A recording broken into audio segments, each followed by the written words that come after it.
सब सखियां गईं और जाकर के श्री जी से निवेदन करने लगी, हे स्वामिनी जी, आपके शोक को कारण कहा है? आज आपको मुखमंडल, आपको मुख कमल इतना मुरझा क्यों रहे हो है? कहा कोई कष्ट है? आज्ञा करो श्री जी। हमारी श्री जी को मुख भी यदि नेक भी कष्ट में आ जाए तो ललिता विशाखा 33 करोड़ देवतान की पूरी मीटिंग बैठा लें। कौन ने किया अपराध? हमारी श्री जी आज कष्ट में बैठी हैं। हे सूर्य, तेने कहीं ज्यादा तपन तो नहीं कर दियो? हे ब्यार, तेने कहीं आज ज्यादा ठंडी हवा तो नहीं बहा दी? हे जल, तू आज कहीं उष्ण तो नहीं है गयो? सबकी खैर नहीं महाराज, अगर श्री जी हमारी शोक में आ गई तो। ललिता विशाखा ने पकड़े 33 कोटि देवता बैठा दिए सबरे वृंदावन में। बोले आज हमारी श्री जी शोक में क्यों है? सब 33 कोटि देवता थर थर कांप रहे हैं। बोले हमने कोई अपराध नहीं किया है, श्री जी से ही पूछो। उनके हृदय को कहा प्रणाम कियो, हे श्यामाजू, आपके शोक को कारण कहा है? बोले शोक को कारण और कछु ना है, केवल एक ही है। बोले कहा, श्याम सुंदर हमसे एक कला में आगे हैं। कौन सी कला में? बोले नृत्य कला में। श्याम सुंदर हमसे ज्यादा बढ़िया नृत्य करें।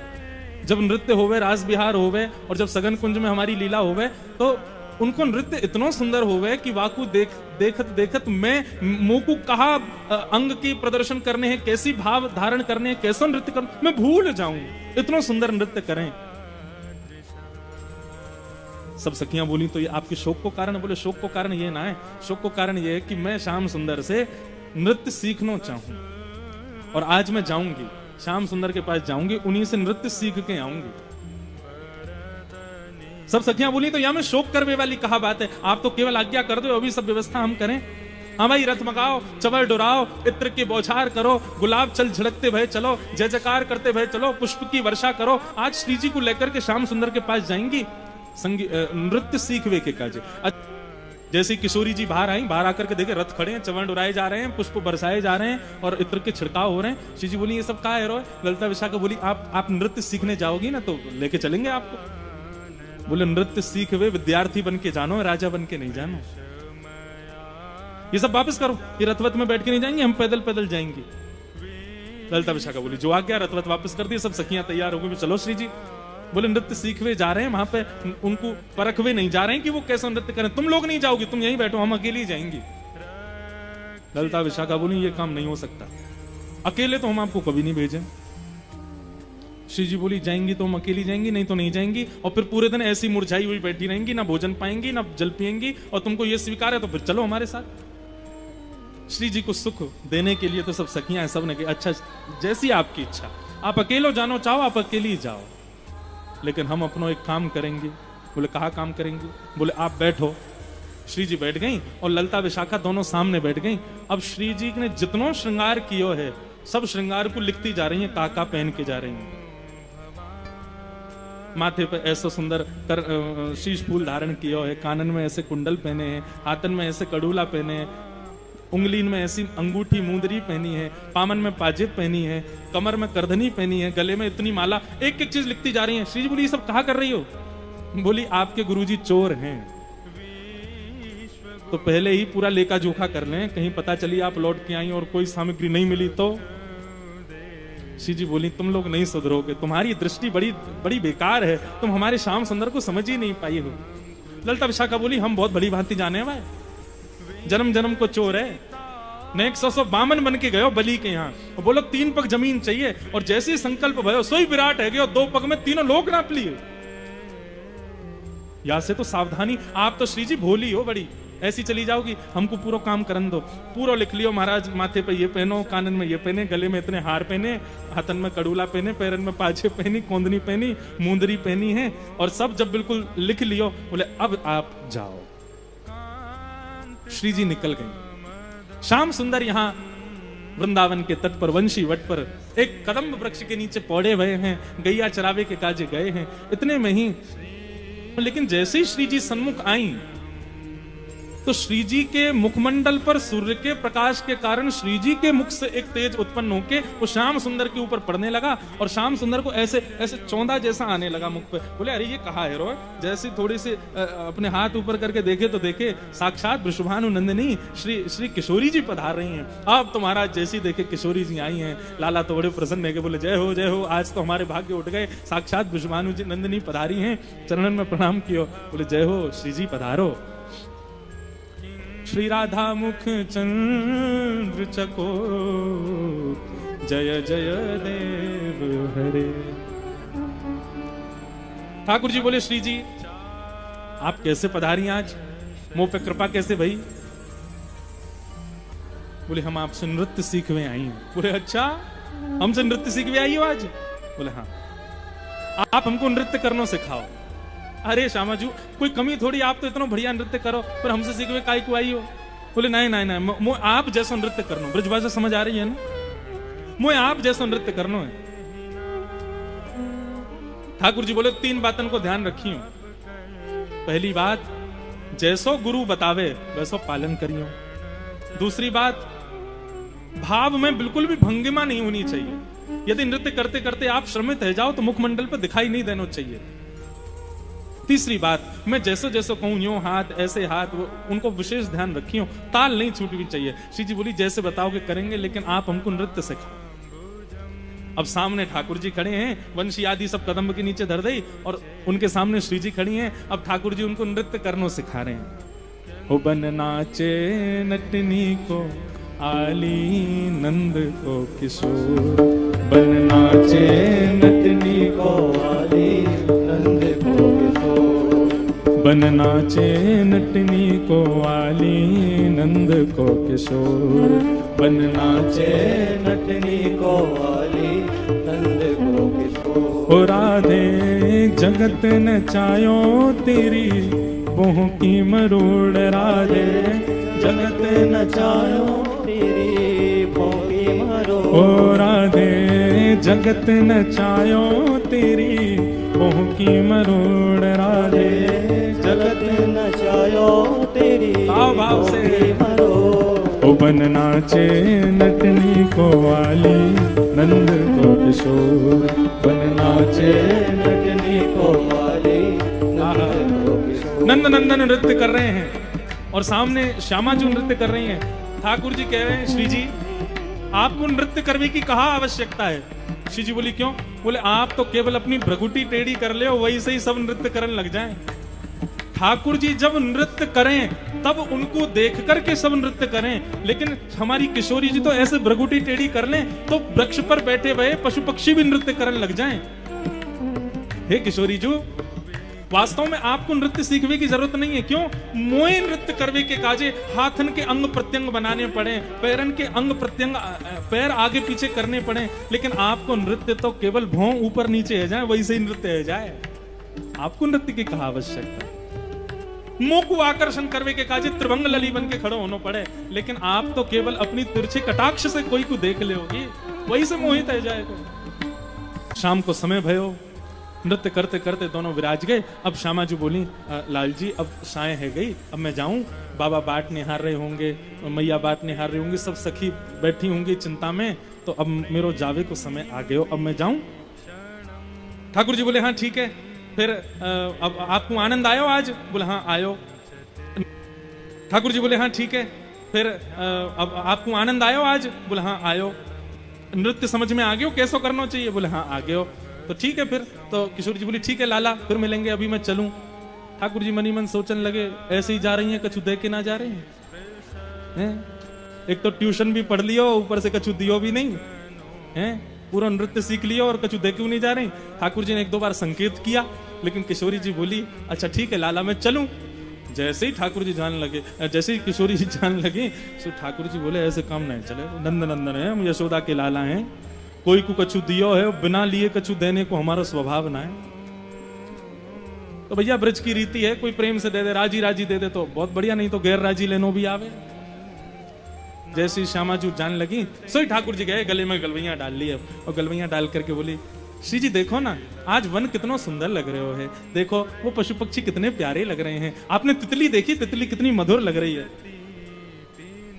श्री जी बोली ये तो हम रोज ही देखें, या में कौन सी बड़ी बात है?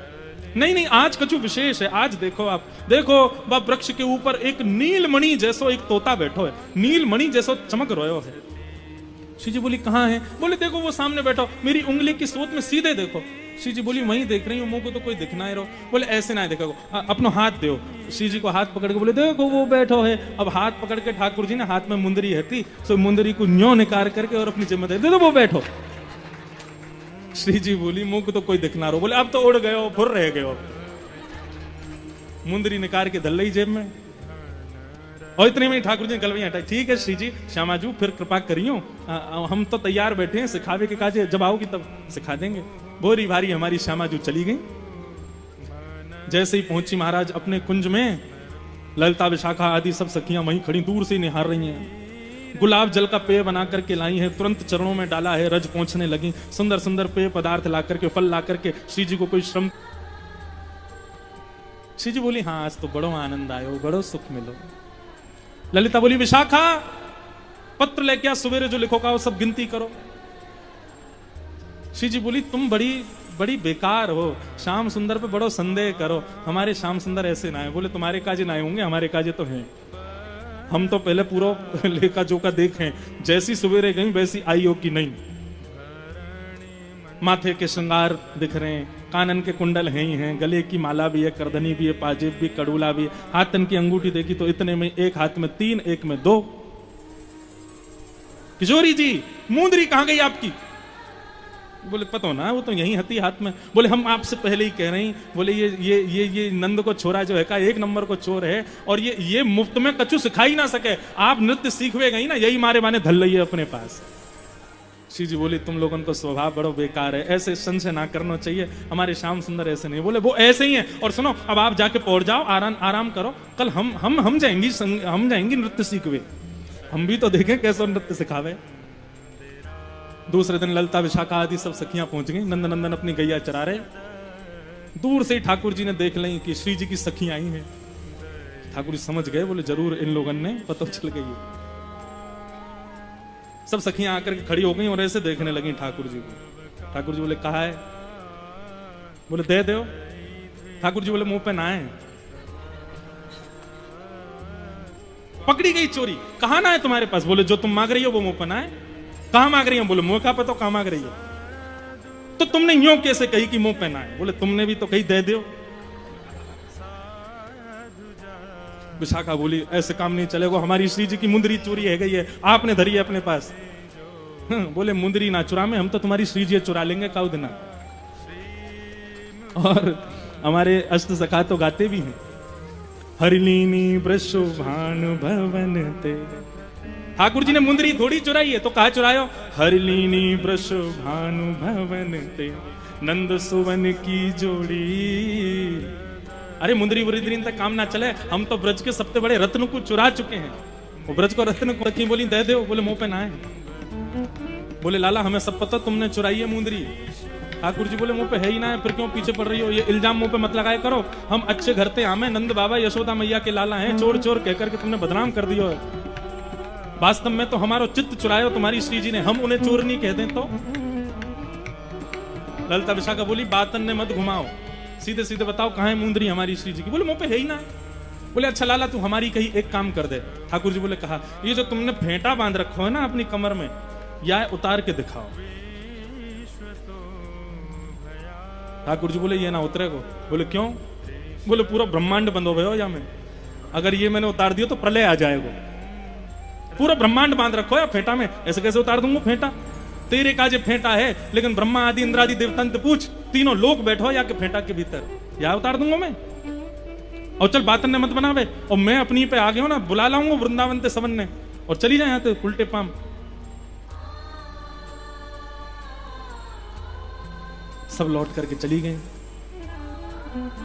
लेकिन रोज आ जामे, और रोज आकर के गए हमारी श्री जी की मुंदरी दो, श्री जी की मुंदरी दो।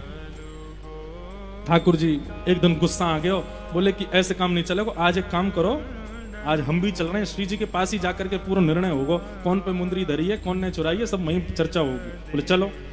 और सब सखीन के संग में ठाकुर जी पहुंच गए श्यामाजू के पास, और श्यामाजू के पास जाकर के बिल्कुल मगरमच्छ के आंसू बहाने लगे। ठाकुर जी रोने लगे। शुष्क अवस्था में ठाकुर जी को देख करके श्यामाजू तो बिल्कुल विचलित है गई। अरे श्याम सुंदर आप ऐसे क्यों है रहे हो? कहा आपके शोक को कारण कहा है? तब ठाकुर जी कहा रहे हैं, पद है, चोरी चपल लगावत मोकू, चोरी चपल लगावत मोकू, न्याय करो श्यामा जी आज, न्याय करो श्यामा जी आज, चोरी चप्पल लगावत। और मैं नहीं चोर, चोर को साथी, मैं नहीं चोर, चोर को नटखट सखी तुम्हारी श्यामाजू। हे श्यामाजू, मैं आपको कहीं से चोर दिखाई दूं? मैया रोज मेरे माथे पर देख काजर को ढोंटा लगावे, डिटोना लगावे, इतना प्यारो समय आपको चोर दिखाई दे रहा हूं? नहीं नहीं श्याम सुंदर आप। और देखो या विशाखा है, देखो शकलती चोटी लगे, देखो या को मुंह देख ले। श्री जी आपके पास में इतने अमूल्य रत्न हैं, कहा पता इन सखियन ने चुरा लिया हो और मुंह पे इल्जाम लगा रही हैं। सब सखी बोली ठीक है हम चोर नहीं है, हम स्वीकार कर लेंगे श्यामाजू, लेकिन हमारा कहो आज एक काम करवाए लो। बोले कहा? बोले या लाला को फेंटा खुलवा, यानी जो कमर में बांध रखो का है या खुलवाए तो बस, अगर वहां में कुछ नहीं निकला तो हम स्वीकार कर लेंगे कि हम जन्म जन्म की चोर हैं। और हम आपको वचन दे रही हैं, इतना ही नहीं कि हम जन्म जन्म की चोर हैं, जब तक जीवित रहेंगी, जब जब लाला हमारे आए को दंडवत प्रणाम करेंगी आपको, हम वचन दे रही हैं या कि एक बार या फेंटा खुलवाई लो। श्री जी बोली श्याम सुंदर खोल दो, अब आज न्याय है ही जाए तो एक बार खोल दो। ठाकुर जी बोले अच्छा आपको संशय है रो मुंह पे, मेरो ऐसा भोलो भारो सो मुख आपको दया नहीं आ रही है? श्री जी बोली नहीं मुझको तो बहुत दया है, लेकिन इन सबको कैसे शांत करूं? आप और मैं तो दो ही हैं, ये तो असंख्य हैं, इन तो कैसे जीतेंगे हम? आज एक काम करो हम दोनों की जीत होगी, मैं तो आपके पक्ष में ही हूं, खोल दो यार। ठाकुर जी भी हमारे बड़े चतुर, ऐसे हाथ घुमाए, जहां पे वो मूंदरी रखी थी वहीं से फेंटा पकड़ो और दूसरी तरफ से खोल के और यूं देखो कहां है, में कचू नहीं है। देखो श्री जी आज से देखो ये चोटी है आपकी सखी। विशाखा बोली जहां से पकड़ो वहां से छोड़ो। ठाकुर जी बोले या ना छोड़ सकूं मैं? क्यों? बोले तो बताई नहीं, ब्रह्मांड बैठो सब रहो, प्रलय आ जाएगा। विशाखा समीप गई, जाकर के हाथ से जैसे ही छीनो महाराज, हाथ से छूट गए, इतने में मूंदरी गिर गई आगे।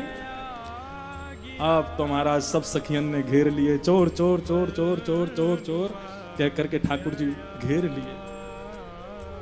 मुखमंडल बिल्कुल शुष्क है गए श्याम सुंदर को। अब बंधु यहाँ पे एक ऐसा भाव बताया जाए कि ठाकुर जी की चोरी पकड़ी गई, इस बात से श्री जी उदास नहीं हुई, लेकिन श्याम सुंदर चोर चोर चोर शब्द सुनकर के उदास हो गए, इससे श्री जी को शोक हो गया। श्री जी तो चाह रहे कि मुंदरी मिले ही नहीं, लेकिन मुंदरी मिल गई, सबन के आगे प्रकट है गई, श्याम सुंदर को शोक है गया और श्री जी हमारी बड़ी दुखी है गई।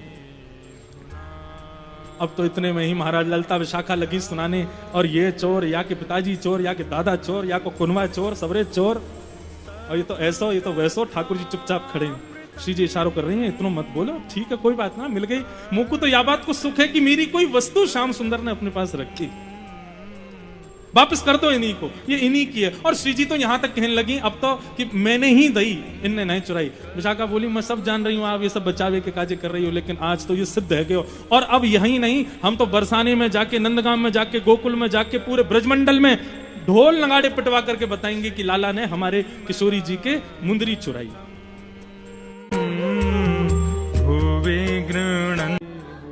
आज कैसी लीला है रही है? बोले किशोरी जी को खेलवे को मन है रोए, लेकिन ना तो ललता के संग खेल रही है, ना विशाखा के संग खेल रही है, ना कोई सखी के संग।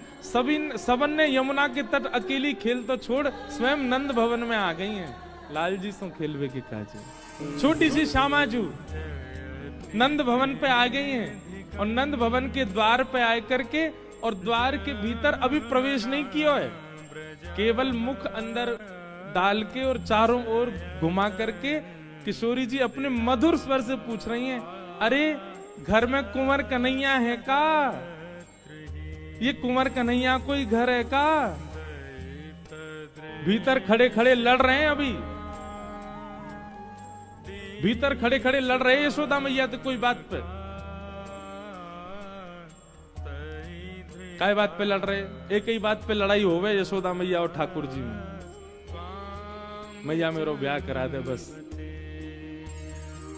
कोई भी बात होवे घूम फिर के आम, मैया तू मेरो ब्याह कब करा रही है? मैया बोली लाला ने एक बड़ो तो है जा। बोले मैया कितना तो बड़ा है गो। बोले क्यों? कछु दिना पहले तक तेरी गोद में ही रहे, तो अब देख चलनो सीख गो में बड़ो ना है गो। मैया पहले तेरे हाथन ते खा, तो अब तो मैं खुद छीन के खा लूं, बड़ो ना है गो। अब देख मोए मैया सब स्पष्ट दिखन लगो, मैं बोलूं लगाऊं और मैया मैं बड़ो है गो। क्यों? पहले मेरे 2 ही दांते, अब 4 निकल आए, अब बड़ो है गो मैया, मेरे ब्याह करा दे। यही बात पे लड़े मैया थे बस। लेकिन लड़ते लड़ते जैसे ही सुनी कुंवर कन्हैया है का, ठाकुर जी तो सबरी रिस भूल गए, इतनी जल्दी भगे। मैया ते बात पूरी करके नहीं गए, तुरंत बाहर भाज गए। मैया बोली अभी तो लड़ रहे हो, इतनी जल्दी भाजो है, कौन आएगा ऐसो? अच्छा, पर किशोरी जी की वाणी सुनते ही, किशोरी जी की आवाज सुनते ही ठाकुर जी निकल के बाहर आ गए।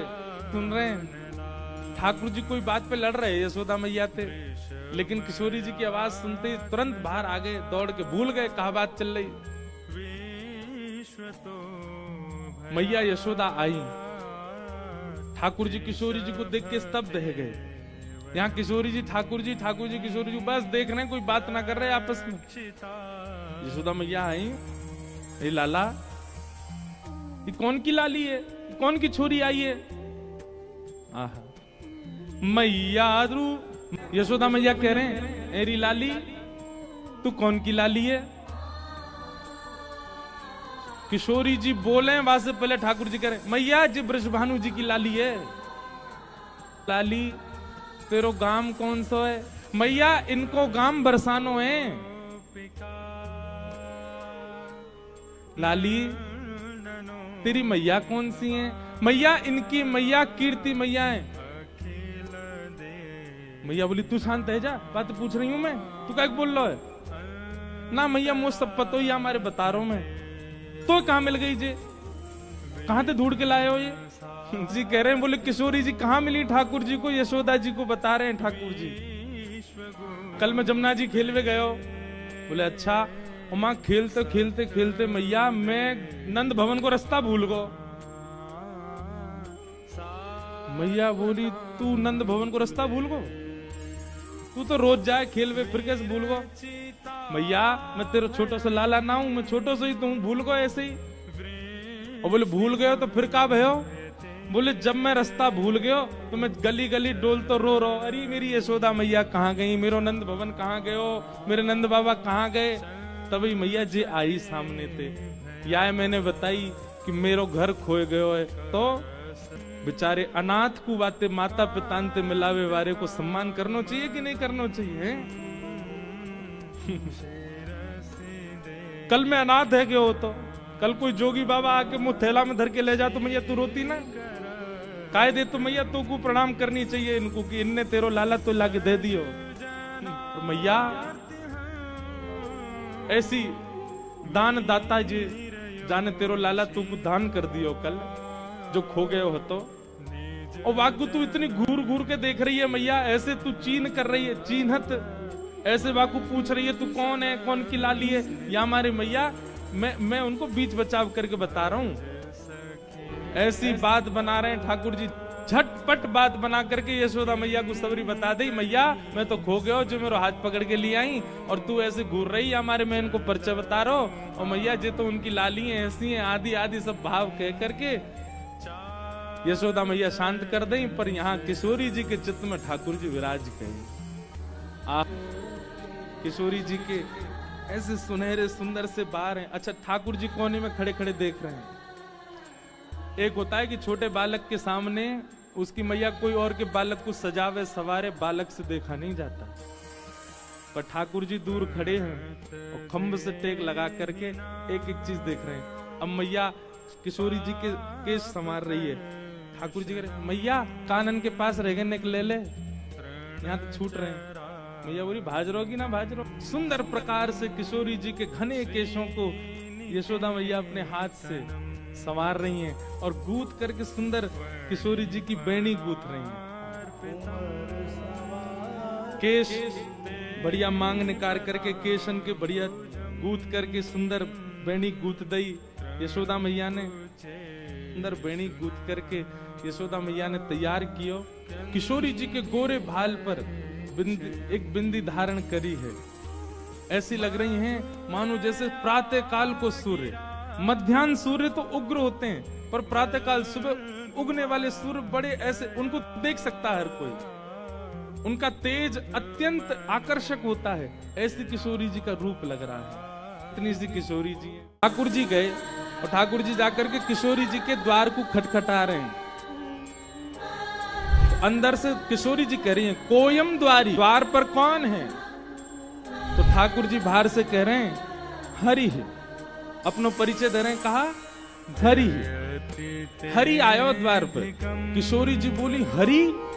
हरि का मतलब होता है कौन? जो सब चीज हरण कर ले। हरण करना, हरण कौन करता है ब्रज में? बंदर। किशोरी जी बोली, हे बंदर आया मेरे द्वार पे, आओ याकू भगा के आओ। प्राय ही उपवनम सखमृग पात्र किम, अरे कोई वन का बंदर आ गया है मेरे द्वार पे। तब ठाकुर जी कह रहे हैं, अरे नहीं नहीं, वो वाला हरि नहीं, कृष्णो हम दैत, मैं कृष्ण हूं आपका दैत। दैत कहते हैं घनिष्ठ को। दैत किसको कहते हैं? घनिष्ठ को। बहुत ध्यानपूर्वक सुनो। कृष्णो हम दैत, आपका अत्यंत घनिष्ठ कृष्ण हूं मैं। किशोरी जी ने जैसे सुनी कृष्ण आया है, अब कृष्ण का मतलब क्या होता है? कृष्ण का मतलब होता है काला। किशोरी जी बोली, अरे गोपी, लाल बंदर नहीं, कारो बंदर आयो द्वार पे, भगा के आओ या को। हरि नहीं आयो है, कृष्ण हरि आयो है, मतलब कारो बंदर या लंगूर आ गयो द्वार पे।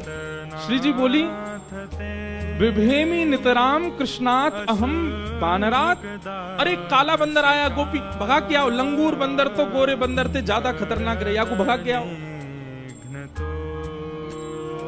ठाकुर जी बोले, अरे नहीं नहीं श्री जी, राधे हम मधुसूदनो, हे श्यामाजू मैं आया हूँ मधुसूदन। किशोरी जी बोली, ओहो ब्रजलताम तमेहि पुष्पान निविताम, अरे सखी देखो तो द्वार पर लगता है मधुमक्खी आई है। अरे द्वार मत खोलियो, भीतर आके दस देगी, लग जाएगी मेरे। ये पूरे ब्रज बीथीन के ब्रज रसन को चखवे वाली मधुमक्खी आई है, ये भौरा आया है द्वार पे, इसको भीतर मत आने देना। ठाकुर जी हर प्रकार से हाथ जोड़ रहे हैं, पाम जोड़ रहे हैं, अपने सब बात बता रहे। ठाकुर जी मूड पकड़ के बैठे, कहा बताऊं? हरि बताऊं तो बंदर सुने, कृष्ण बताऊं तो कारो बंदर, मधुसूदन बताऊं तो यूं सोच रही है कि मैं मधुहार हूं, मैं मधुमक्खी हूं। इत्थे निर्वचनी कृतो सदैता पातु हनो हरिवा। ठाकुर जी कह रहे हैं, अरे मैं जगत नियंता जग पालक आया हूं। किशोरी जी कहीं विधाता आजकल पृथ्वी पे घूम रहा है, मेरे द्वार पे आ गया विधाता, ब्रह्मांड नायक आ गया। किसी भी कारण से श्री जी द्वार नहीं खोल रही हैं। ठाकुर जी समझ गए, मान कर रही हैं, रूठ गई हैं मौसम। अंत तो गत्वा ठाकुर जी कहते हैं, अरे मैं ब्रज बीथीन को दास, ब्रजवासीन को दास, श्यामाजू को दास, आप सब ब्रजवासीन की कृपा दृष्टि से पलवे वारो, आप सबन को दास आयो हूं। तब श्री जी बोले, ओहो नंद नंदन कृष्ण आए हैं क्या? बोले हाँ, ये है हमारा परिचय। बोले पहले बताना चाहिए हो कि ब्रज के दास आए, ब्रजवासीन के दास आए। जब अपने आप को सवन को दास बतायो, तब किशोरी जी ने द्वार खोलो, कहो क्या बात है? बोले श्री जी क्षमा कर दो ना, हमसे अपराध है क्या? किशोरी जी बोली, अपराध नहीं, आपने वत्सासुर को क्यों मारा? वो बछड़ा बन के आया था। ठाकुर जी बोले, आप बताओ मैं कहाँ करूं, कैसे मेरा अपराध दूर होएगा? श्री जी बोली, अब तो एक ही उपाय है। बोले कहा, अपने हाथन के श्रम से, अपने शरीर के श्रम से एक कुंड प्रकट करो, वहां में स्नान करो, और वहां में जब आप स्नान करोगे तब पाप निवृत्त होगे, तब मैं आपको स्वीकार करूंगी। ठाकुर जी ने सुंदर कुंड को निर्माण किया। रोज जाते जा करके महाराज कभी बतावे ठाकुर जी ने अपने कंगन से, कभी कहमे पाम के अंगूठा से छिद्र से खोदनो प्रारंभ कियो, एक सुंदर कुंड को निर्माण कियो। वहां में जल को स्रोत प्रकट है, वही है कृष्ण कुंड। ठाकुर जी ने उसने स्नान किया। ठाकुर जी स्नान करके गए, श्री जी से जाके बोले मैंने कुंड भी प्रकट कर दियो, स्नान भी कर लियो, अब तुम वो कुछ स्वीकार कर लो। किशोरी जी बोली तुम पे भरोसा ना है मुझे, अरे मैंने इतनी मेहनत करके कुंड बनाया हो, नहाए आयो, अब तो स्वीकार करो। किशोरी जी बोली मुझे भरोसा ना है, मैं अब एक कुंड बनाऊंगी। तब किशोरी जी ने अपने कंगन से खोद करके नवीन कुंड प्रकट कियो, वही को नाम है राधा कुंड। और ठाकुर जी को आज्ञा दी अब या में स्नान करो, या में गोते लगाओ, और या में खड़े है करके फिर क्षमा मांगो ब्रजवासीन सो, गैया सो, तब क्षमा करूंगी। ठाकुर जी ने वहां में स्नान किया, कान पकड़ के क्षमा मांगने लगे। सब ब्रजवासी गैयान से क्षमा मांगी। तब श्री जी ने ठाकुर जी को बाहर लेकर के अपने हृदय से लगाया। किशोरी जी आज यमुना तट देखने की जिद करती हैं और सब सखीन के साथ यमुना तट गई हैं।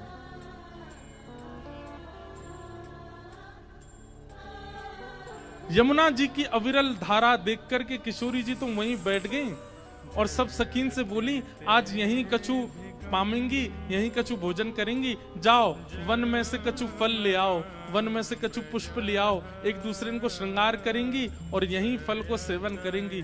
तो एक एक करके सब सखियां चली गई हैं और सब ढूंढ रही हैं, कहीं से फल तोड़ के, कहीं से पुष्प आदि तोड़ करके चयन करके लाने के लिए सब सखियां चली गई।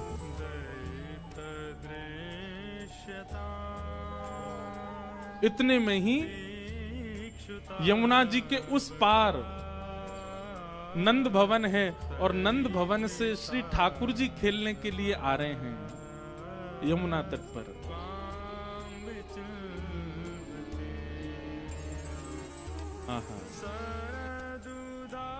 यमुना जी के तट पर जाकर के सामने की ओर देखा, बड़े बड़े नेत्र और माथे पर सुंदर रोरी को बिंदा लगाए करके, नील वसन पहन करके छोटी सी किशोरी जी बैठी हैं। ठाकुर जी बहुत देर तक तो मानो जैसे छिप करके आड़ में थी देखने लगे। सूर श्याम देखत ही रीझे। सूरदास जी कहते हैं कि ठाकुर जी देखते ही किशोरी जी के मुखमंडल में ऐसे आसक्त हुए कि सब भूल गए। चक डोरी हाथ में लिए खड़े भये, गिर गई नीचे। और जो भी ठाकुर जी बड़े अदा में निकले ना, बड़े सज धज के निकले, बहुत स्वरूप साज सज्जा सब धारण करके निकले, बड़े कॉन्शियस रहे अपने स्वरूप के प्रति। लेकिन किशोरी जी को देख करके सब भूल भाल गए ठाकुर जी। आहा, किशोरी जी को देखा और देखते ही ठाकुर जी सोचने लगे, बोले अरे भैया मैं जाए के पूछूं तो सही जी कौन है, और जी कहां से आई है, कहां इनको गांव है, कहां इनको नाम है, कैसे आई है पूछूं तो। वहां सामने एक छोटी सी किशोरी जी बैठी है, यहाँ ठाकुर जी पीत वस्त्र पहन करके आए। किशोरी जी अपलक नेत्रों से यमुना जी को देख रही हैं, क्योंकि श्री गिरिराज जी, यमुना जी और वृंदावन ये किशोरी जी के हृदय से प्रकट हैं। ठाकुर जी आए, थोड़ी आगे आकर के ऐसी अदा करने लगे कि किशोरी जी की नेक दृष्टि पड़े।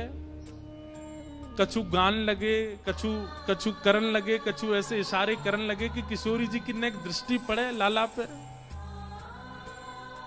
इतने में ठाकुर जी के स्वर सुनकर के किशोरी जी ने नेत्र उठाए करके देखो, और जैसे ही किशोरी जी पर दृष्टि, किशोरी जी की दृष्टि पड़ी ठाकुर जी पर।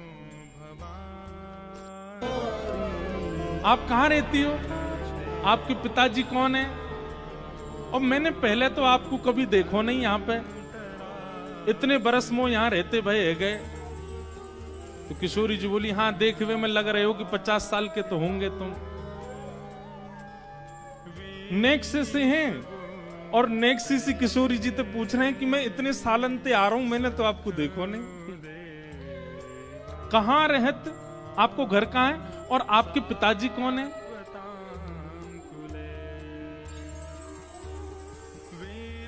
किशोरी जी बोली अरे हम वृषभानु जी की लाली हैं और बरसानो हमारो घर है, वहीं रंग महल में हम रहमे। और यहां हमारो खेलवे को कोई प्रयोजन नहीं है। काहे को हम ब्रज तन आवत, काहे को हम ब्रज खेलत रही आपनी पोरी, खेलत रही आपनी पोरी। किशोरी जी कह रही हैं हमारे पिताजी वृषभानु जी हैं और हमारो निवास बरसानो है, वही महल में हम विराजें। हमारे खेलवे के काजे ये सब जगह नहीं है, वन में आके खेलवे को हमारो कोई प्रयोजन नहीं है। हम तो हमारो भवन इतना बड़ा, हम वहीं खेलती रहे। अरे जब ते जन्म भयो तब ते आज तक हमने तो अपनो पूरा भवन देखो ही नहीं, इतना बड़ा भवन है हमारे पिताजी को। हमें कहा जरूरत पड़ी यहाँ आके खेलवे की। ठाकुर जी बोले तो फिर अपने भवन में ही खेल लो, काई कुआई हो यहाँ पे, ऐसी छोटी सी हो, कोई हरण करके ले जाएगा तुम्हारो। किशोरी जी बोली वो तो आज सखीन को मन हो कि यमुना तट पे चलें, या हमारे हम उनके संग आए गई हैं। बाकी तो या स्थान में हमारे बरसाने में मना करी गई है कि जमुना तट और जमुना के पल्ली पार जानो ही नहीं है। ठाकुर जी बोले वो काहे को? बोले हमारे बरसाने में ऐसो कहमे कहा, सुनत रही श्रवणन नंद धोटा, सुनत रही करत फिरत माखन दधी चोरी, करत फिरत हमारे बरसाने में कहमे कि जमुना के तट पे और जमुना के पल्ली पार एक छोरा डोले, और वह छोरा को नाम तो मैं ना लूंगी, ऐसो सुनो वह को नाम गावे तू प्रकट है जाए। ठाकुर जी बोले अच्छा कोई और पता? हाँ नंद जी को लाला है वो, नंद जी को छोरा, बा के पिताजी को नाम नंद है। वाके काजे हमारे पूरे बरसाने में ऐसो हल्ला है कि वो चोरी करे, माखन की दही की चोरी करे। अब भैया पहले तो चोरी छोटी छोटी वस्तुन की होवे, धीरे धीरे फिर चोर निपुण है जाए तो बड़ी बड़ी वस्तुन ने चोरी करे।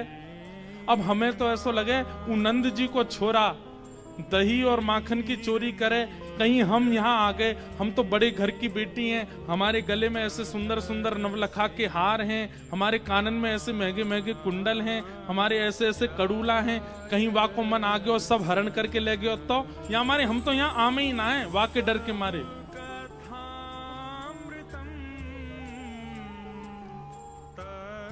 इतने में ही ठाकुर जी नीची नजर करके सुनने बोले अच्छा। किशोरी जी बोली अच्छा तुमने देखा वो नंद जी को छोरा, तुम जानो भाई?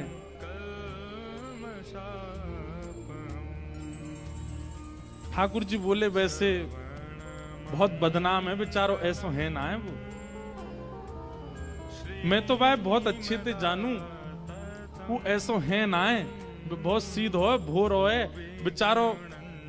भाई यूं लगे कि घर में दही खाऊंगो, घर में मक्खन खाऊंगो, मेरी मैया बूढ़ी है गई है, वाकू दही बिलोनो पड़ेगो, बूढ़ी बाड़ी मैया की सेवा करनी चाहिए, वासो काम नहीं करानो चाहिए, या हमारे दूसरे के घर जाके दही खाया वे। और इन गोपीन ने वहां पे झूठ और चोरी को आरोप लगाई दियो। मैं तुम्हें साची बता रहा हूं। किशोरी जी बोली जा तरीका से आप पक्ष ले रहे हो और जा तरीका से तुम्हारे नैन मटक रहे, बातें तो यूं लग रही कहीं तुम ही तो नहीं हो नंद के लाला। ठाकुर जी की मुस्कान, अरे तुम ही हो नंद के लाला, मैं अभी भाग रही हूं, रुको। अरे अरे ललिता, अरे विशाखा कहां को चली गई? अरे देख वही चोर आए गए हो, जाके हम सब चर्चा कर रहे। ठाकुर जी दौड़ करके गए, सामने जाके बैठ गए हाथ जोड़ करके, वो कहा कह रहे तुम रो कहा चोरी हम लीनो, तुम रो कहा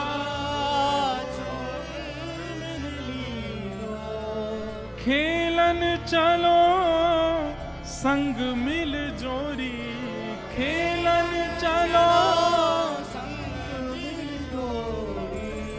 सूरदास प्रभु रसिक शिरोमणि, सूरदास प्रभु रसिक शिरोमणि। बातन मुरई राधिका भोरी, बातन मुरई राधिका भोरी। ठाकुर जी हाथ जोड़ के बोले, तुम्हारो कछु चुरायो हमने? किशोरी जी बोली, अभी तक तो नहीं चुरायो, आगे की पतो नहीं है। ठाकुर जी बोले, ये सब बात बना में, और तुमको देखो बातन में आए के विश्वास नहीं करना चाहिए। नेक मुझे समय दो, और समय कैसे दो? नेक देर मेरे संग खेलवे चलो, मैं तुम्हें खिला के लाऊंगा, और तुम मेरे संग खेल के आई हो, और शाम तक देखियो, अगर तुम्हारो कुछ चोरी है जाए तो भैया तुम बड़े बाप की छोरी हो, तुम्हारे घर में कोई कमी तो होएगी ना। अगर मैं एक आध नग चुरा भी लूंगा तो तुम्हारे यहां तो बहुत सारो है, और यदि चोरी नहीं करूं तो फिर मुंह को अपनो सखा बनाए ली, फिर हम दोनों रोज खेला करेंगे। ठाकुर जी, सूरदास जी कह रहे हैं, सूरदास प्रभु रसिक शिरोमणि, बातन मुरई राधिका गोरी। अपनी चिकनी चुपड़ी बातों से किशोरी जी को अपनी ओर खींच लिया ठाकुर जी ने, और फिर इमोशनल ब्लैकमेल कर रहे हैं। कहा, अब ठीक है, कोई बात ना है, आपके मन में पहले से ही मेरे प्रति चोर भावना है, अब वाकु तो मैं दूर ना कर सकूं। ठीक है, आप तो जाओ, आपकी तो बहुत सारी सखी हैं, ललिता विशाखा, सबन को नाम आप ले रही हैं, उनके पास आप चली जाओ, मैं तो अकेला हूं, देखो मेरे तो कोई ग्वाल बाल भी नहीं है। और भाई बात ऐसी है कि ग्वाल बाल सबरे आए हैं, पर ठाकुर जी सबन को सौगंध दे दे कि उनकी मैयान की बोले पीछे खड़े रही हो, मिलवे जा रहा हूं मैं, आई हूं मत वहां पे। सबरे ग्वाला खड़े छुप के, वो लाला को काम बन जाए बस, मैं तो अकेला हूं, और मेरी तो चकडोरी भी गिर गई है जमुना जी में, अकेलो ही बैठ के चलो जाऊंगा अपनी मैया के पास। किशोरी जी इतनी भोली बेचारी, ठाकुर जी पर दया आ गई उनको। अरे ना, तुम अकेले ना हो, तुम अकेले बताओ कहां चलें खेलवे। ठाकुर जी बोले, पास में एक आम को बगीचा है,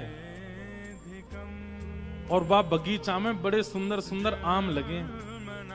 ठाकुर जी ने मन में विचार करी, अब किशोरी जी मिली हैं तो नेक अपने जैसो गुण तो दे दूं इनको। वहां में बड़े सुंदर सुंदर आम लगे, और वो आम को बगीचा हमारे नंदराय बाबा को ही है। आप वहां चलो, बढ़िया पके पके आम तोड़ तोड़ के प्रेम से पामेंगे। हाँ, किशोरी जी बोली, हाँ चलो आम पावे चलेंगे। और किशोरी जी को हाथ पकड़ करके ले गए बगीचा में, एक आम को वृक्ष। ठाकुर जी ऊपर चढ़वे में निपुण कम है, और होंगे भी तो किशोरी जी के सामने आज दिखा रहे हैं, मुंह पे चढ़वो ना आवे ऊपर। 2-3 बार चढ़े, फिर फिसल गए। किशोरी जी बोली, अरे तुम पे तो चढ़वो ना आवे, देखो मैं चढ़ के बताऊं। किशोरी जी बोले, हाँ आप चढ़ जाओ। किशोरी जी ऊपर चढ़ गई। ठाकुर जी बोले, हाँ चढ़ जाओ। किशोरी जी ऊपर चढ़ गई। अब आ जाओ ऊपर। ठाकुर जी बोले, अरे श्यामाजू, अगर मैं ऊपर आ जाऊंगा और फिर आम तोड़ेंगे तो नीचे पकड़ेगा कौन, और हम आम तोड़ेंगे नीचे गिर के सब फट जाएंगे तो पामेंगे कैसे। किशोरी जी बोली, हाँ बात तो सही है, तो कहा करें। ठाकुर जी बोले, मैंने अपनी पीताम्बरी खोल ली, आप ऊपर ते आम घेरो। किशोरी जी बोली, हाँ ये अच्छा। नीचे ठाकुर जी खड़े हैं, किशोरी जी आम तोड़ रही हैं।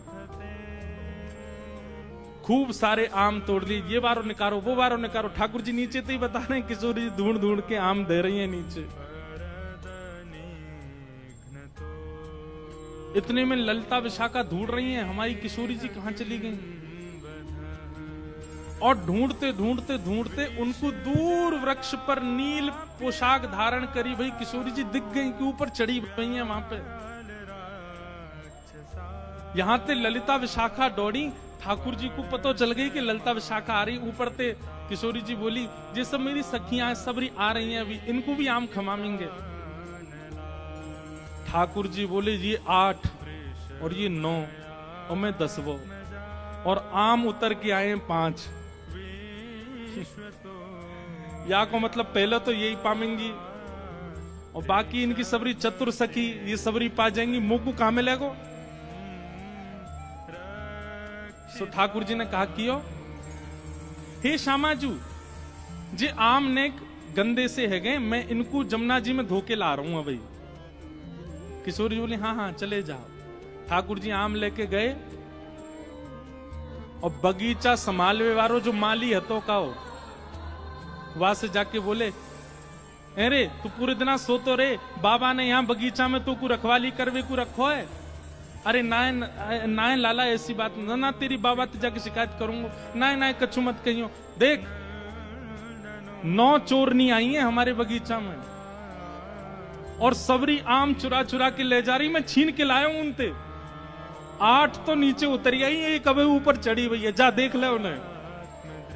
इतने में ही महाराज बगीचा को मालिक आयो, आकर के जैसे ही माने जो दूर से चिल्लाना शुरू, अरे चोर आ गए चोर आ गए। इतने में ललता विशाखा आई, जल्दी से किशोरी जी को नहीं। किशोरी जी बोली अरे वो कान कुंवर आए रहे होगो, कान कुंवर आए रहे होगो। ललता जी बोली भागो यहां से, जान बचाओ। जैसे तैसे किशोरी जी को लेकर के भागी वहां से।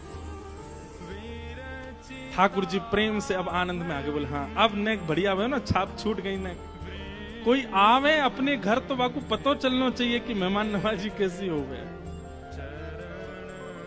ये प्रथम लीला है, प्रथम मिलन है किशोरी जी और ठाकुर जी। ठाकुर जी को जब ये बात पता चली तो पहले जब ठाकुर जी जब छोटे थे तब तो ठाकुर जी ने चोरी करी, लेकिन ठाकुर जी ने जब बड़े है गए तो ठाकुर जी ने मन में विचार किया भैया अब चोरी वोरी नहीं करनी चाहिए, अब कहा करें। तो मथुरा के मार्ग पे ठाकुर जी खड़े है जामे, थाड़े है जामे, और वहां से आवे जावे वाली गोपीन सो दान मांगे। और दान भी कैसे मांगे, कर के रूप में। जैसे ठाकुर जी ने नाकाबंदी बना रखी है मथुरा के मार्ग पे, और जैसी गोपियां वहां से आती हैं ऐसे ठाकुर जी ठाड़े है जाए। हरी गोपी कितकू जा रही है, लाला मथुरा को जा रहे हैं, दूध बेकवे, दही बेकवे, मक्खन बेकवे। बोले रोड को कर दे के जाओ या मार्ग को कर देनो पड़ेगा। फिर वहां गोपियों के और ठाकुर जी के बड़े अद्भुत संवाद होते हैं। गोपी नहीं मानती तो फिर ठाकुर जी अदबद के उसकी मटकी फोड़ दें या बाकी माखन को चुरा के भागें। ऐसी दान लीला प्रसिद्ध है। एक हमारे पूज्य नाना जी सुनाते थे, एक बार चंद्रावली जा रही थी और वह चंद्रावली को देख करके ठाकुर जी ने रोक लिया। और वो चंद्रावली जब दान लीला हो गई उसके बाद सखियों को बता रही मेरे संग कहा भयो। बोले नंद लाडले ने घेर लई, आज नंद लाडले ने घेर लई। कैसे घेर लई भैया? बोले मैं घेर लई मुझे कहने लगो दही को दान दे। दूसरी गोपी बोली तेरे संग तो बहुत सारी गोपी, सवन को छोड़ के वह नंद के लाला ने तो कोई क्यों घेरो? बोले ये प्रश्न मैंने भी किया, क्यों रे लाला आगे भी गोपी जा रही है, पीछे बतेरी गोपी है, इनते मांग ले दान, तो को मैं ही क्यों दिखी? सो लाला कहा कह रहे अगली को पत्रो, अगली को दही पत्रो है और पिछली को बासो, बीच की मेरे मन में बस गई नंद लाडले घेर। बंधुओं एक बात मन में आती है, हमारे ठाकुर जी को गौरस कितना प्रिय है। चंद्रावली बोली है रे लाला मटकीन में धरे दही तो कैसे पता चल गो कि पत्रो है कि बासो है कि कैसो है? ठाकुर जी बोले जौहरी जाने हीरे को दाम, हमसे बढ़िया कौन समझेगा? अरे हमें दूर से ही सुगंधी आ जा, हम सुगंधी ते बता देंगे कि दही कब कितने बजे कैसे निकारो गयो है। हमारी नाक बहुत तेज है चंद्रावली, हम यहाँ बैठे बैठे ऐसे ही नाम बैठे रहे। हम कर यही बात को मांगे कि हम तुम्हारी दहियन के एक्सपायरी डेट हमें पतो रहे, कितने दिन की है, कितने समय की है। ऐसे हमारे श्याम सुंदर तो गौरस के तो अति प्रेमी हैं। पर आज दान लीला में कुछ अद्भुत हुआ। क्या? सब गोपी आके बोली लाला हम इतनी मेहनत करके दही दूध घी मक्खन सब निकारें और तुम यहां हमते दान लेके सबन को व्यर्थ कर दो। तुम ना जानो हमें कितनो श्रम करना पड़े, और बाकी बाद भी बिना मोल को अपनो ये सब गौरस आपको प्रदान करने में कितनो श्रम होवे, आपको भी तो पता चलना चाहिए। ठाकुर जी बोले तो कहा कहना चाह रही, सही बताओ। बोले कल की दान लीला कुछ अलग होएगी। ठाकुर जी बोले कहा होएगा? बोले कल श्री जी बनेंगी नंदलाल और तुम बनोगी श्री किशोरी जी, और ये तुम्हारे सबरे गोवर चोट्टा से जितने सखा ये सब हमारा रूप धारण करके आएंगे, और कल तुम दही बेचवे के काजे जाइयो और हमारी श्री जी दान मांगेंगी। कल हमारी लाडली जो दान मांगेंगी और आप दान देके जाओगे, तब आपको भी तो पता चले भैया यार दान लीला में कितना श्रम हमको लगे। ठाकुर जी बोले अच्छा तो आप लोग दान मांगो। बोले नहीं, कल आपकी भूमिका तो श्री जी निभाएंगी और आप हमारी श्री जी की भूमिका निभाइयो। ठाकुर जी बोले चलो ठीक है, फिर तो अब यही होने दो। आहा, इतने सुंदर भाव हैं। आज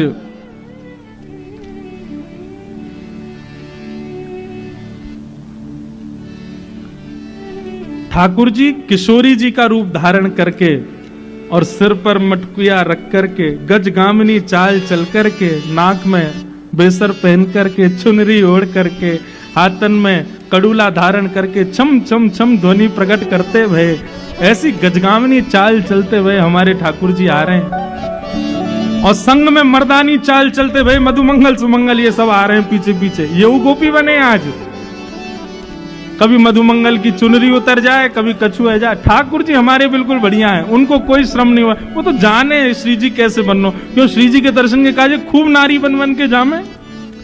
परंतु आज ठाकुर जी की तो अद्भुत स्वरूप है। और श्याम सुंदर को आते देख, यहां मोर मुकुट धारण किए, पीतांबरी पहनी भई गौर वर्णा, श्री जी आज श्याम सुंदर के रूप में खड़ी हैं। और दूर से जैसे ही आते देखे हैं श्री जी के रूप में ठाकुर जी को, तो किशोरी जी ठाकुर जी के रूप में गा रही हैं, हमारो दान दे जारी। ध्यान से कहियो, ये हमारे ठाकुर जी नहीं गा रहे हैं, श्री जी गा रही हैं। लेकिन श्री जी को रूप ठाकुर जी को है, और गा कौन के लिए रही है? गा ठाकुर जी के लिए रही है, लेकिन ठाकुर जी आज श्री जी के रूप में है। हमारो दान दे जारी, नहीं दधी बेचवे वारी। हमारो दान दे जारी, नहीं दधी बेचवे वारी। हमारो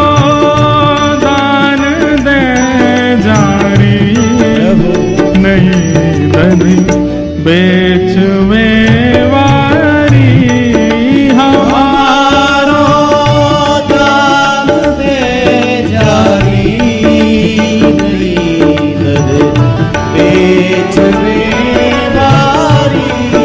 हम से लाला भारी सी मटकी सिर पर धर के, बा बेचारी है कहीं गिर नहीं जाए, ऐसे चल के जा रहे हैं, और श्री जी दूर से ही देख रही है। अच्छा, ठाकुर जी को स्वभाव कभी नोच के भाग जाएंगे, कभी आके नीचे कंकड़ फेंक जाएंगे, कभी मटकिए हिला जाएंगे, वही श्री जी कर रही हैं आज। अब पता चले तुम्हें कैसा लगे।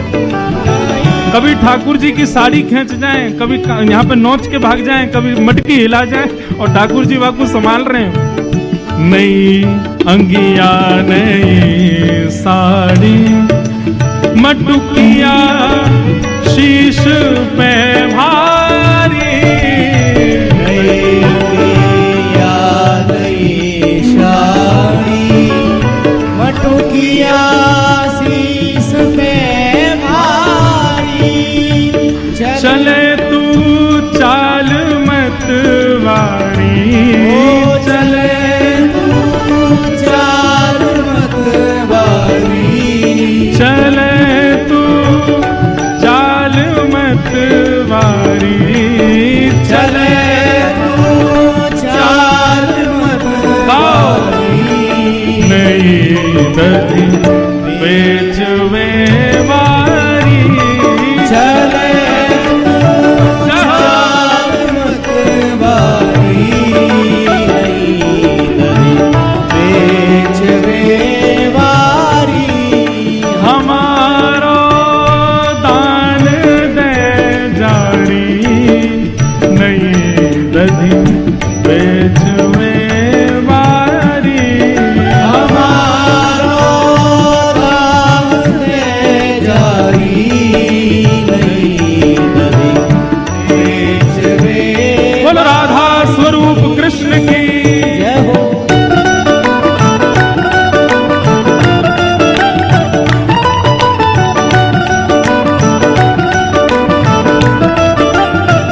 एक दिन रात्रि में थोड़ा थोड़ा बोलना सीख गई हैं किशोरी जी, और कीर्ति मैया के बगल में सोई हैं।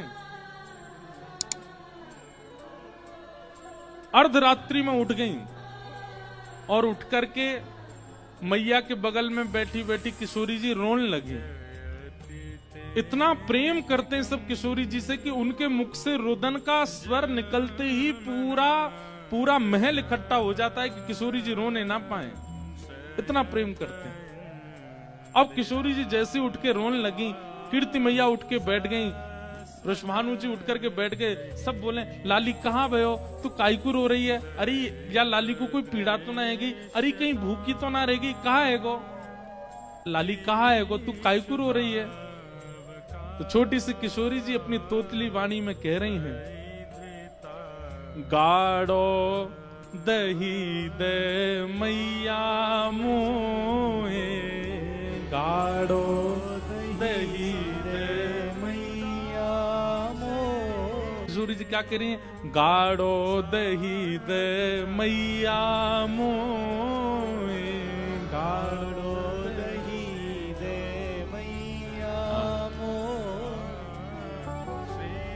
भोर लगी भूख श्यामा को, भोर लगी भूख श्यामा को, बोलत है तुतराई, हाँ बोलत है तुतराई। कहाँ बोल रही हैं?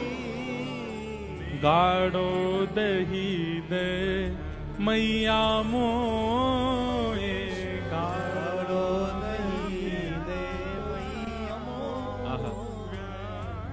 सोए रही कीरत रानी जहां, सोए रही कीरत रानी जहां, मचल देत है जगाए श्यामा, मचल देत है जगाए श्यामा।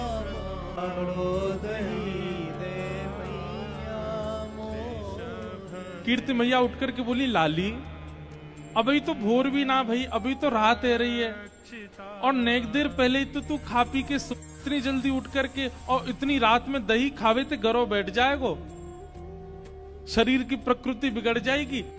और नेक देर पहले ही तो तू खा पी के सोई है, इतनी जल्दी उठ करके और इतनी रात में दही खावे ते घरों बैठ जाएगो, शरीर की प्रकृति बिगड़ जाएगी, ऐसा ना करो करें। और नेक सबर कर ले, नेक सूर्य उदय है जाएगो, नेक भोर है जाएगी तो मैं तुमको खवाए दूंगी। किशोरी जी जिद कर रही, ना मुझे तो अभी पानो है, मुझे तो अभी खानो है। कीर्ति मैया बोली इतनी जिद काय को कर रही है, कहा बात है, इतनी रात में तुमको दही काय को चाहिए? तो किशोरी जी बता रही हैं कि क्यों इतनी जल्दी पाना है। क्या कह रही हैं? श्री दामा जो जाग जई है, श्री दामा जो जाग जई है। किशोरी जी के बड़े भैया हैं श्री दामा, भगवान के परम सखा, कीर्ति मैया के बड़े पुत्र हैं श्री दामा, और फिर उनके बाद किशोरी जी। तो किशोरी जी कह रही हैं श्री दामा जो जाग जई है, श्री दामा जो जाग जई है, ले गो सब खा लैया, ले गो सब खा लैया। मैया मैं आधी रात में यहाँ हमारे दही मांग रही हूँ, क्योंकि सवेरे सवेरे श्री दामा उठ जाएगो और उठ करके सब रो दही खा जाएगो, मेरे काजे बचेगो ही नहीं, और छोड़ेगो भी तो कौन सा छोड़ेगो। किशोरी जी को वही चाहिए गाढ़ा दही। अब श्री दामा पहले ही खा जाता है तो बाकी का दही पूरा गाढ़ा बचता नहीं है, वो पतला पतला दही बच जाता। किशोरी जी को वो नहीं चाहिए, गाढ़ा दही चाहिए। श्री दामा जो जाग जई है, श्री दामा जो जाग जई है, ले गो सब दही खैया, ले गो सब दही खैया, मोए गाढ़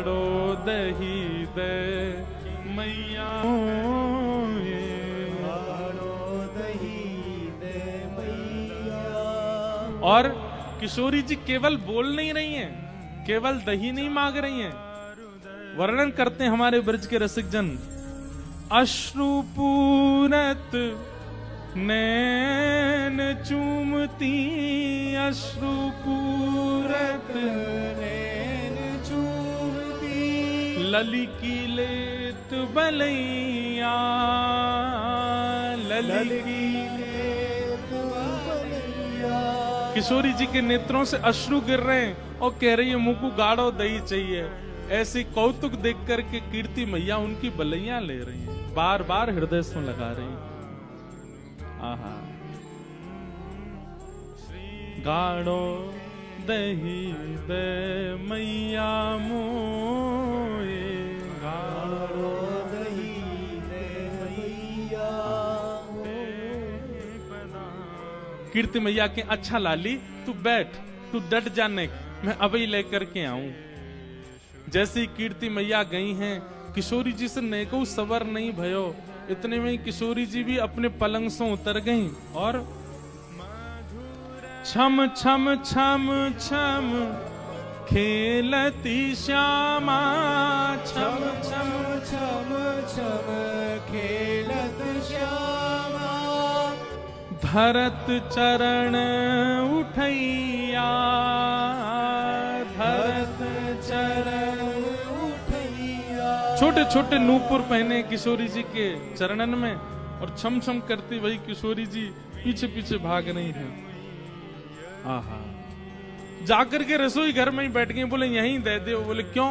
बोले तुम मैया हो, कहीं तुम वहां कक्ष में आती आती बीच में श्रीदामा को नहीं बांटे आओ, या मुंह पहले ही दे दो यहाँ पे।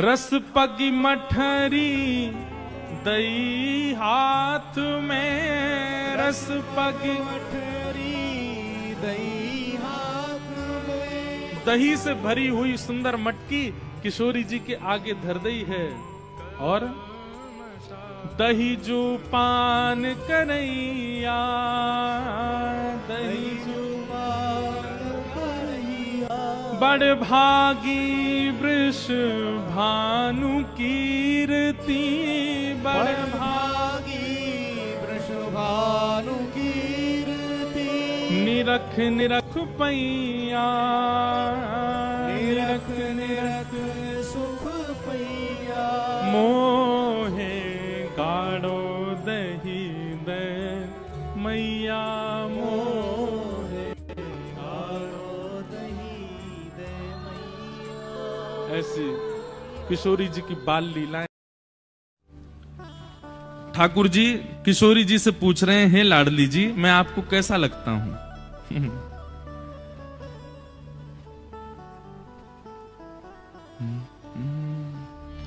राधा प्यारी तुम्हें लागत हूं मैं कैसो। हे किशोरी जी सब मेरी प्रशंसा करते हैं, सब बताते हैं कि मैं कैसा हूं। किशोरी जी भी कह रही हैं वेद आपका वर्णन करते हैं, पुराणों में आपके रूप का वर्णन किया गया, तो फिर हम तो का ही कुछ सुनना है यहाँ पे। बोले भले ही वेद मेरा वर्णन करते हैं, भले ही बड़े बड़े विद्वान मेरा वर्णन करते हैं, सब वर्णन करते हैं, पर मेरी इच्छा तो आप तो सुनवे की है ना। आप बताओ मैं आपको कैसा लगता हूं? श्री राधा रानी तुम्हें लागत हूं मैं कैसो, बूझन की अभिलाष रहत मन। बूझन मतलब पूछने की। ठाकुर जी कह रहे हैं पूछवे की अभिलाषा, पूछने की इच्छा तो बहुत होती है मन में, पर सकुच लगत मन ही मने सो। मन में एक संकोच आता है आपसे पूछने में, और संकोच के कारण मैं आपसे पूछ नहीं पाता हूं। लेकिन श्यामाजू मेरी बड़ी इच्छा होती है कि मैं आपसे पूछूं कि मैं आपको कैसा लगता हूं, क्योंकि आपके बगल में बैठे वालों एको गुण नहीं है मुंह में। आप इतनी सुंदर हैं, आप ऐसी तप्त कांचन गौरांगी। महाराज एक जगह वर्णन आता है कि जब ठाकुर जी और किशोरी जी दोनों लुक्का छुपी, हम ठाकुर जी जब दुबका धाई खेलते हैं किशोरी जी के संग, तो पहले ही सखियां जाकर के ठाकुर जी से कह देती हैं सुनो। बोले हाँ। पहली बात, जीतने की अभिलाषा से तो खेलियो मत। सखियां पहले ही ठाकुर जी को कह देती हूं, जीतोगे नहीं तुम। मतलब ठाकुर जी यदि दुबकेंगे तो किशोर सखियां उनको पहले ही पढ़ा के भेजती, ऐसे छुपना कि किशोरी जी को मिल जाओ, ऐसे मत दुबक जाना कि तुमको किशोरी जी ढूंढ ही नहीं पाए, उनको श्रम हो जाएगा। अगर किशोरी जी को श्रम हो गया तो फिर देख लियो लाला। ठाकुर जी पहले ही कहते हैं, अच्छा ठीक है, मैं ऐसा दुबकूंगा किशोरी जी को मिल जाऊं। कई बार तो ठाकुर जी जहां किशोरी जी खड़ी खड़ी गिनती करें ना, 1 2 3, वही पेड़ के पीछे ही खड़े आ जाए ताकि इनको मिल जाऊं मैं जल्दी। ये ज्यादा ढूंढवे गई तो ललता विशाखा मुझे पकड़ लेंगी। तो पहले ही उनको सिखा देते हैं, बोले ज्यादा दूर मत दुबकियो। और दूसरी बात, जब तुम्हारो ढूंढवे को समय आवे तो किशोरी जी प्रत्यक्ष खड़ी है जाए, फिर भी अनदेखो कर दिए, बोले मुझे मिली ही नहीं है, मैंने देखी ही नहीं है। वैसे कुंज निकुंज लीलाएं देखते हैं तो ठाकुर जी बड़ा अत्याचार करती हैं सखियां सब। उनको पहले ही कह दिया जाता है कि आप हारने के लिए ही कुंज में आए हैं, जीतने की तो अभिलाषा रखना ही मत। तो मैं निवेदन यह कर रहा था कि किशोरी जी का स्वरूप कैसा है। तो एक निकुंज लीला में वर्णन आया कि किशोरी जी एक दिन दुबका दही खेल रही थी, तो पीत पुष्पों का वन था, पीले पुष्पों का वन, उसमें जाकर के किशोरी जी खड़ी हो गई।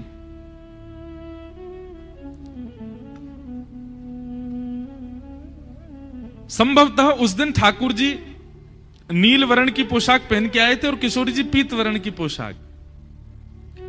तो कई बार क्या होता है कि सूर्य के प्रकाश से जो वस्तु होती है उसका प्रकाश हम पर पड़ता है। सूर्य के प्रकाश से पीत पुष्पों के प्रकाश किशोरी जी पर पड़ने लगा और ऐसा प्रकाश पड़ा कि ठाकुर जी सामने खड़े हैं, फिर भी किशोरी जी उनको दिखी नहीं। वो पुष्प जैसी ही हो गई, उनका वर्ण वैसा ही हो गया। ठाकुर जी बोले मैं ऐसा करूंगा, लेकिन ठाकुर जी ये भूल जाएं कि मैं तो सांवरा हूं, कितनों प्रकाश कर लो कारो कारो अलग ही दिखूंगा।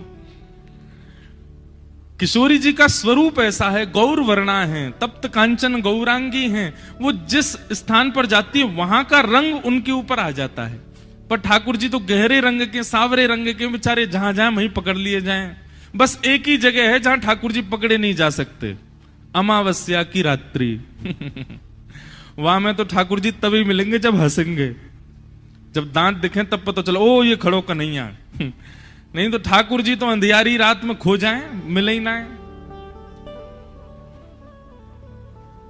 एक बार बड़ी प्रसिद्ध लीला हमारे स्वामी जी के परिकर के सुनामे के,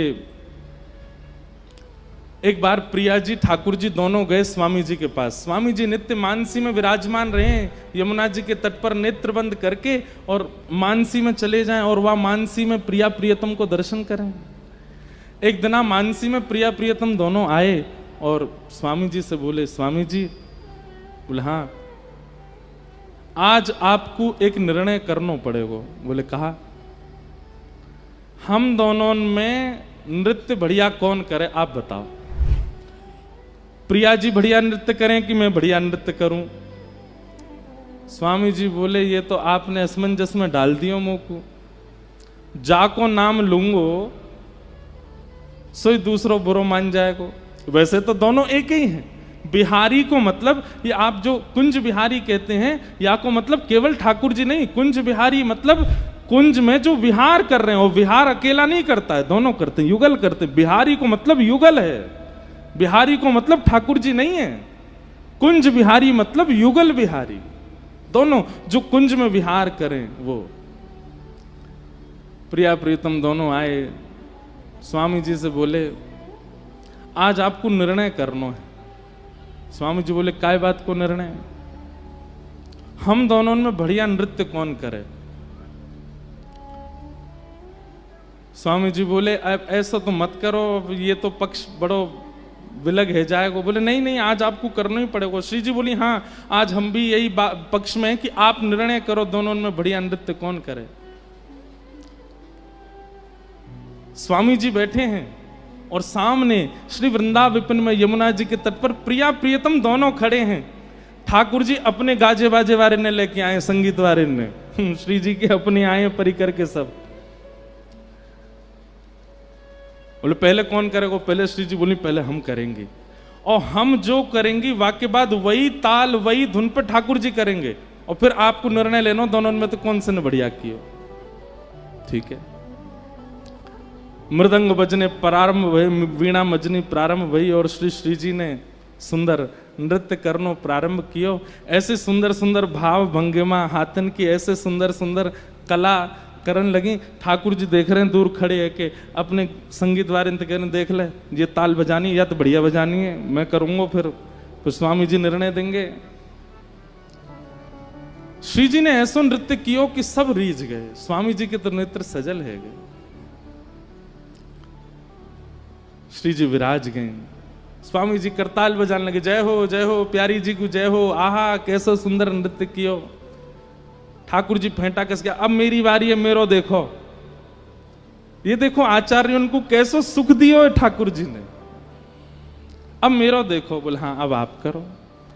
ठाकुर जी नृत्य करने लगे। ठाकुर जी ने ऐसा नृत्य किया, घूम घूम करके महाराज जो पीतांबरी पहने ऐसी खुल जाए ठाकुर जी की। मुकुट जब घूमे ठाकुर जी द्रुत गति में तो ऐसा लगे मानो जैसे मोर ने अपने पिच्छ खोल लिए हों और सबरे मोर पंख खोल करके नृत्य कर रहे हो।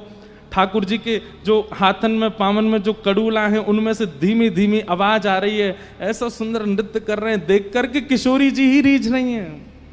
आहा कितने प्यारे लग रहे हैं, कितने सुंदर लग रहे हैं। जैसे ही ठाकुर जी ने अपना नृत्य विश्राम किया, स्वामी जी बोल पाए, बोले श्री जी या बार तो माननी पड़ेगी ठाकुर जी ने बढ़िया नृत्य किया, या बार तो आप विजयी भाई, आपको नृत्य बढ़िया है। प्रिया जी बोली सही है, हमने मान ली इनको नृत्य बढ़िया, लेकिन अब की एक बार में निर्णय ना होवे, अब की बार होएगा। दूसरी बार प्रिया जी आई, ठाकुर जी तो बोली अब सुनो, अब पामन से नृत्य नहीं होएगा, केवल हाथन से होएगा। खड़े रहनो, केवल हाथ ही चलाने और फिर देखियो कौन बढ़िया करे। फिर से सब साज प्रकट भय। श्री जी ने जैसे नृत्य करनो प्रारंभ कियो, ऐसी सुंदर सुंदर भंगिमा बना में हाथन सो ही ऐसा स्वरूप बना दियो महाराज। ऐसी ऐसी मतलब अब जो नृत्य करें वो जाने कैसो कैसो भाव बना में। ठाकुर जी देख करके समझ गए भैया जे बारो तो हमने सीखो ही नहीं। अच्छा गुरु जी तो प्रिया जी हैं, गुरु जी तो श्री जी हैं, नृत्य तो उन्हें सिखाया हुआ है। तो गुरु जी तो कभी कभी ऐसी तान छेड़ दें, ऐसे ऐसे भाव लिया में जो शिष्य को सिखाया ही नहीं है। ठाकुर जी मानो मनी मन करें जे बारो तो ना सिखायो मुझे, बोला अब करो। अब की बार ठाकुर जी आए तो फिर स्वामी जी बोल गए जय जय, या बार तो श्री जी विजयी भैया, या बार तो श्री जी जीत गई हैं, या बार तो श्री जी की विजय भैया। ठाकुर जी बोले दो पक्ष में तो फिर पडला बराबर है गयो, तीसरी बारी में पता चलेगी श्रेष्ठ कौन है। और श्री जी दोनों बार में आपने पहले नृत्य किया, अब की बार मैं पहले करूंगा। आप बाकी बात जो मैं करके दूं, जो मैं परोसूं वाकू आप करियो। फिर श्री जी बोली हाँ अब क्या करो। ठाकुर जी बोले ना हाथ चलेंगे ना पैर चलेंगे, केवल भौं अटकेंगी अब तो। अब तो केवल सहन चलेंगे, अब तो केवल मुख की आकृति से नृत्य होवे, ऐसा नृत्य होवे। अरे भैया कोई मुख से केवल हंसे ही नहीं, बोले ही नहीं, एक ही रस रहे, कितने हाथ चलावे पैर चलावे, वो बढ़िया लगेगा।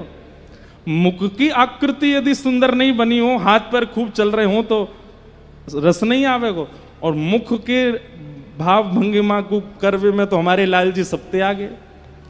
किशोरी जी बोली ऐसो लेके आए हैं जामे मैं इन्हें हरा ही नहीं सकूं, क्योंकि भैया इनकी मुखाकृति, इनके सैनन पे, इनके नेत्रन पे कौन वारी नहीं जावे। मृदंग बज रही है, कांसे बज रहे हैं, बीड़ा बज रही है, और ठाकुर जी हिल नहीं रहे, केवल अपनी भौं मटका रहे हैं, अपने नेत्र चला रहे हैं, अपने गालन को ऊपर नीचे कर रहे हैं, और ऐसे ऐसे सुंदर सुंदर भाव बना में। भैया स्वामी जी की तो कहा कहें, दूर बैठी बैठी हमारी श्री जी ही मोहित है गई। बोले आहा लाल जी तो आज बड़े प्यारे लग रहे हैं, कैसे कैसे वारी जाऊं। अंत में ऐसी स्थिति है गई कि श्री जी स्वयं को रोक नहीं पाई और उठ करके आ गई, और श्री श्याम सुंदर के हाथ पकड़ करके दोनों रास करने लगे। दोनों उनको रास विहार प्रारंभ है गया। स्वामी जी देख करके आनंदित है रहे। रास करते करते द्रुत गति में करते करते करते करते जैसे नेक थके, दोनों जाकर के स्वामी जी की गोद में ही विराजमान है गए और विराजमान है करके बोले, अब बताओ स्वामी जी कौन ने अच्छो रास किए। तो स्वामी जी बोले, अब कहा करूं। तो भुजा तो धर दी ठाकुर जी के ऊपर और मुख कर लियो किशोरी जी के ऊपर। मतलब एक अंग से तो ठाकुर जी को विजयी बता रहे हैं और मुखाकृति से श्री जी को देख रहे हैं। आपने ही सबसे बढ़िया किया। और यहाँ पे ठाकुर जी ऐसे इशारा कर रहे हैं, उन्हें नहीं आपने किया। तब दोनों मिलकर के बोले, स्वामी जी आप तो बड़े रसिक हो। तब श्री नाभा जी कह रहे हैं, रसिक छाप हरिदास की। ऐसे स्वामी जी महाराज रसिक हैं। हमारे वृंदावन में एक संत हुए, वो रोज सोहनी सेवा करते थे, झाड़ू लगाते थे पूरे वृंदावन में। यत्र तत्र जहां उनका मन करता था उसी कॉलोनी का आज पूरी सफाई करते। सुबह 4 बजे से उनका यही भजन था, यही संध्या थी, यही नाम जप था। सोहनी लेते और लेकर के बुहारते पूरे मार्ग को।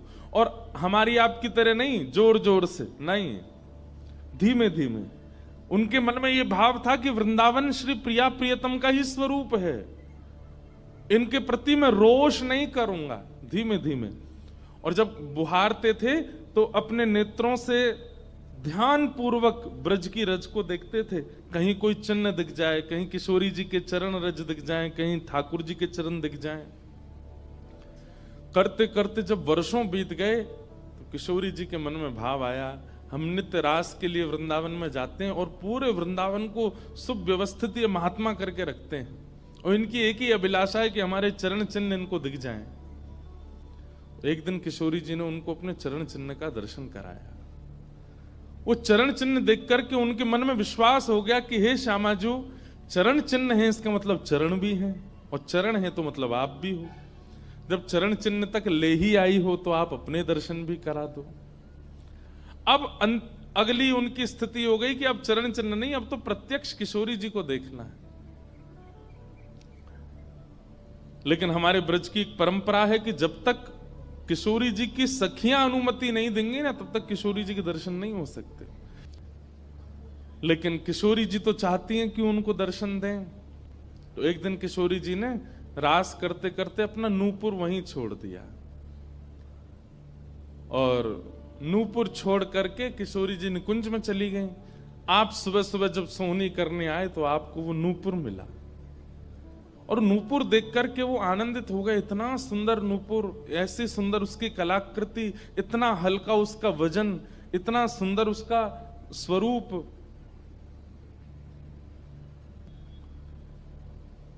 आपके मन में भाव आया कि कोई बड़े घर की लाली होगी, उसका रह गया होगा, मैं रख लेता हूं, कभी कोई मिलेगा मांगने आएगा कि भाई हमारा नूपुर दो तो मैं दे दूंगा।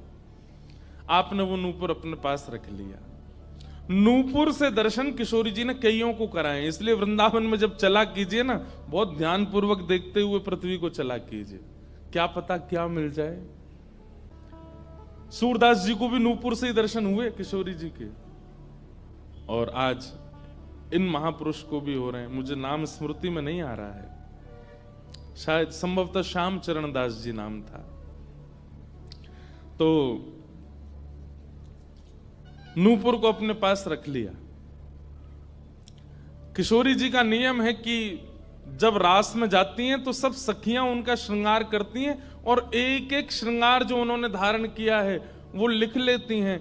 कानन में कुंडल पहने हैं, गले में ये हार पहना है, उसके ऊपर मोतिन की माला पहनी है, फिर गुंजा माला पहनी है, फिर नवलखा के हार पहने, हाथन में इतने कड़ूला पहने हैं, पैरन में पाजे। क्यों? बोले रास में श्याम सुंदर आते हैं, पता ना काचोरी करके भाग जाएं। अगर एक कम रह जाए तो फिर ठाकुर जी की शामत कहाँ है, हमारी श्री जी का श्रृंगार बताओ। इसलिए सब सखियां जो हैं किशोरी जी के सिर से लेकर नख तक एक एक श्रृंगार को लिख लेती हैं पहले, रास में भेजने से पहले। और फिर रास में आने के बाद, रास से आने के बाद फिर सब सखियां एक एक श्रृंगार, एक बोलेगी हाँ भाई कानन में ये कुंडल हैं, सिर पर ऐसा सुंदर वो है, गले में ऐसी माला है, हाथन में कड़ूला, पामन में ये 2 पाजेब हैं, सब गिनती करो। और एक एक करके उतारती जाती सखियां। आज किशोरी जी के चरणों का एक नूपुर नहीं है। शाखा आदि बोली, हे श्यामाजू आपका एक नूपुर कहाँ गया? बोले, अरे मो तो पतो ना है, सके नृत्य करते करते रह गए हो वृंदावन में। ललिता विशाखा बोली, स्वर्ग के इंद्र के हाथी के दांतों से बना हुआ नूपुर है वो, सामान्य नूपुर नहीं है। आपके ऊपर तो कोटि कोटि ब्रह्मांड वारी वारी जाते हैं किशोरी जी, पर वो नूपुर ठाकुर जी ने आपको भेंट किए हैं, बड़े बहुमूल्य नूपुर हैं। अब किशोरी जी बोली, मोह ना पता कहां रह गए हो कहीं पे। किशोरी जी तो मन बना चुकी है ना, दर्शन देना है उनको। तो ललिता विशाखा ने विचार किया कि हम ही जाती हैं, ढूंढ के आती हैं निकुंज में, कहां है, वृंदावन में। बोले, अपने रूप में तो नहीं जाएंगी, तो एक वृद्धा का रूप धारण किया, एक वृद्ध मैया का रूप धारण करके ललिता विशाखा गई और वृंदावन में ढूंढने लगी नूपुर कहां है। तभी ढूंढते ढूंढते वो महाराज जी सोहनी कर रहे थे, उनके सामने पहुंची। अरे बाबा, हमारी लाली आई सवेरे सवेरे यहां पे, और बाके पाम को एक नूपुर रह गयो, तेने देखो? बाबा बोले, तुम कौन हो रही?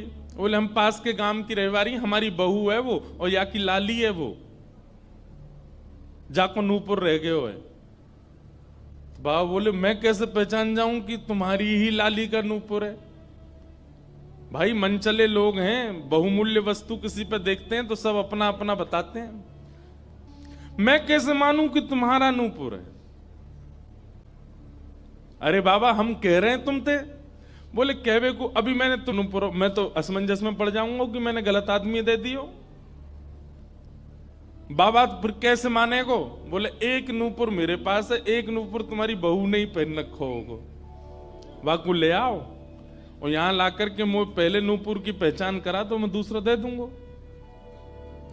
ललिता विशाखा बोली, बड़ो चतुर बाबा है, श्री जी को बुला रहा है।